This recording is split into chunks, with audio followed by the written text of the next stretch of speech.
going, guys? Welcome back. Today we're going to be going over our top 10 left wings for NHL 20, going straight from 10 to 1. Before we get this started, as we always do like to do, throw a couple guys out there that we did not quite get to make the list. One guy in particular today, and that was Jeff Skinner. An amazing season. He dropped 40 goals. I know there's going to be questions. Why didn't he make it? Again, though, we brought it up with Atkinson for the right wings. The 40 goal season doesn't exactly guarantee you a high overall. He had an 85 as well. EA kind of holds these guys steady at the 85, and I feel like until they do this for a couple seasons in a row, guys like Jeff Skinner won't quite make this list.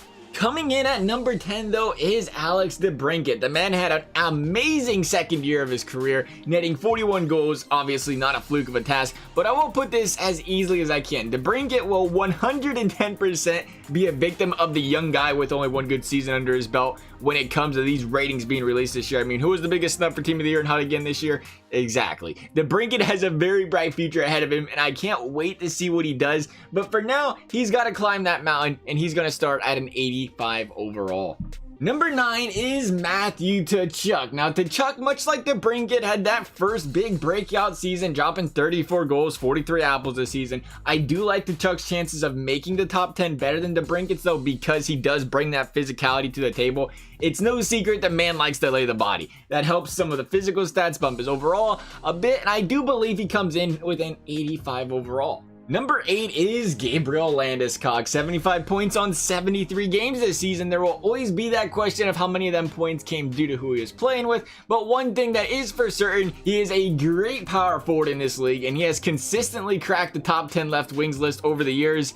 87 overall for Landy. Number 7 is Jonathan Huberdeau. I'm gonna be honest, I didn't realize this man had such a great season this year, but man, he dropped 92 points, 30 goals. Good for him. Glad to see he's starting to pick it up over there in Florida. If he can repeat this for a few more years, he'll certainly find himself higher on this list, but coming in NHL 19 at an 86 overall and having one monstrous season leads me to believe he starts with a slight upgrade this year, that being to an 87 overall. I do want to say real quick though, if I miss someone on this list, you know, the wingers, the left wings, right wings, I do apologize. EA has some of these guys as right wings. NHL.com has the same guy as a left wing. Then you go to Daily Faceoff, they got the guy playing center, and you know how it goes, right? The guys go back and forth a lot, especially when they're on ice, get switched around a lot. So it can be difficult sometimes if I miss a guy or two. I do apologize for that. I do my best to try to get, you know, every single player in the correct position and everything. So continuing on.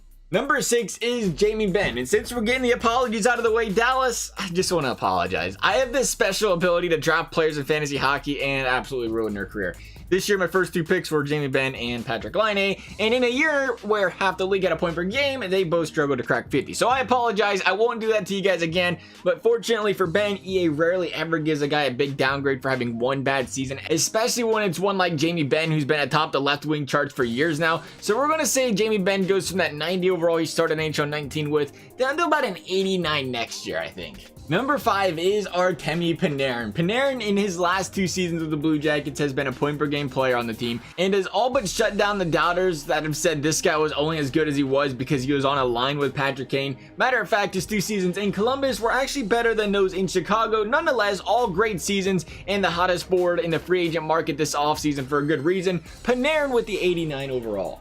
Number 4 is Taylor Hall. Taylor Hall's rating should be interesting. Off a season, he won the Hart, an award given to the best player in the league. EA thought differently and ranked Taylor Hall as the 16th best player in the league going in NHL 19. This time around, Hall had a typical Taylor Hall season, you know, that being with a lot of injuries, and albeit over a point per game, he was on pace to be under 30 goals again, but missing as much time as he did, I cannot see EA touching his overall at all. The only thing that I really see changing is the possibility of maybe him shuffling around some other 90 overalls, in my opinion. Taylor Hall is staying at the 90. Number 3, Johnny Gaudreau. Gaudreau just put up the best season of his career as the lead man on a very dominant line in Calgary this season, netting 36 goals, 99 points. It's no secret the one thing that will always hurt Johnny Gaudreau's rating is those physicality stats. Despite that, he's an animal, and I expect him to slide in right around a 90 overall next season. And I do know, you know, right now, if you look, he does have a 91 NHL 19, but I do think they have some of those stats just a little bit inflated when you compare him to, I don't know, he's got like the same passing stats as McDavid or Kucherov or something. So I could see them possibly lowering those a little bit. We'll see. Maybe he stays at 91. Be interesting to see what happens there for Johnny Gaudreau. Number 2 is Brad Marchand. Now, Marchand is a perfect example of why we had Miko where we did in our previous video. Despite making back-to-back 85.35 Geno seasons, he was awarded an 88 overall in NHL 19. And that's where things get tricky, when guys have 1 good season, 2 good seasons, or even sometimes 3 really good seasons when it comes to ratings. But this is Marchand's 4th really good season, and in those 4 seasons, here's the list of players who have scored more goals than him: Ovechkin, Kucherov, Kane, and List. That is what I would call good company. But since we're going down the road, in those 4 seasons, the only players with more points than Marchand are Crosby, Kane, McDavid, Kucherov, and Blake Wheeler.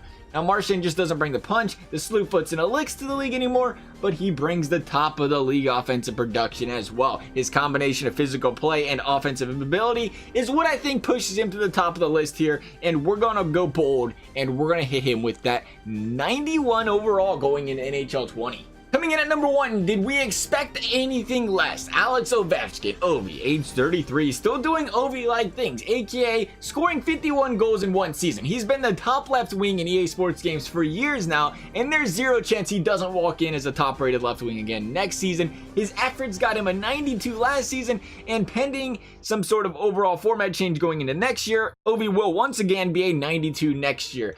As for this video though, guys, that was our top 10 left wings. I would love to hear some players you might have threw on the list, maybe re-rank them as well down below in the comment section. If you liked the video, please do give it a thumbs up. That would be appreciated. If you want to subscribe to the channel, that would be fantastic. We'll be doing more prediction videos here in the future. We try to get them out weekly. If you don't want to subscribe, hey, that's fantastic too. Otherwise though, guys, thank you guys for watching, and we'll see you next time.